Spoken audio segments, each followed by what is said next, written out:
குருப்பியோ நமக. பொதுவாக நான் திரிசங்கு சொர்க்கத்தில் இருக்கிற மாதிரி இருக்குன்னு சொல்லுவாங்க. திரிசங்கு சொர்க்கம்னா என்ன, அதை பற்றி கொஞ்சம் விளக்கம் சொல்கிறேங்க. அதாவது முன்னாடியும் போக முடியாது, பின்னாடியும் போக முடியாது, நடுவில் மாட்டின் முழிக்கிறோம் பாருங்கள், அதை தான் திரிசங்கு சொர்க்கம். குடும்பத்து கூட அப்படி சொல்லுவாங்க, குடும்ப அவஸ்தை அப்படின்வாங்க. சரி, அதை விட நான் கதைக்கு சொல்கிறேன். என்னன்னா, திரிசங்குன்னு ஒரு மகாராஜா, அவனுக்கு என்ன விபரீத ஆசை, உடம்போடே சொர்க்கத்துக்கு போகணுன்னு சொல்லிட்டு. சொர்க்கத்துக்கு போகணுன்றது பலாபலனை வச்சு உயிர் மட்டும்தான் போகும். அவன் அவனுடைய குரு வசிஷ்டரை குருவே, எனக்கு நான் உடம்போடு போனோன்றாடே, nonsense, it won't be carried out, அதெல்லாம் முடியாது, விட்டுடுறா அப்படின்னாரு.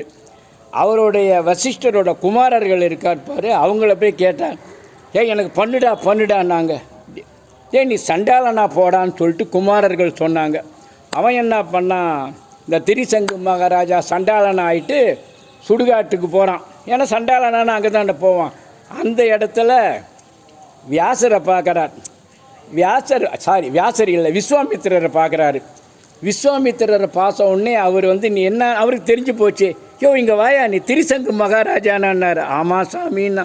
ஏன் இது மாதிரி ஆச்சுன்னார். என்னை இது மாதிரி வசிஷ்டரோட பசங்க சபிச்சிட்டாங்க.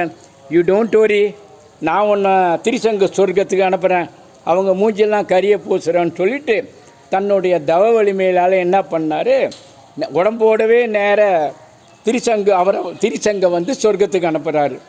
Indiran it is not permitted, பாடியோடவே மேலே சொர்க்கத்துக்கு போகிறது நாட் பர்மிசிபிள். ஸோ ஒரு தட்டி கீழ் அனுப்புகிறாரு. இவர் என்ன பண்ணுறாரு, விஸ்வாமித்திரர் இப்படி ஒரு தட்டி அவரை மேலே அனுப்புகிறாரு.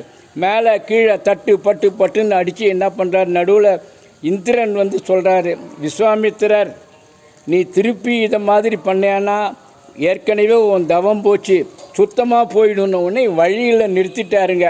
மேலேயும் போகாமல் கீழேயும் போகாமல் அந்தரத்தில் இருக்கிறது தான் திரிசங்கு சொர்க்கம். உங்களை அடுத்த வீடியோவில் பார்க்குறேன். நன்றி, வணக்கம்.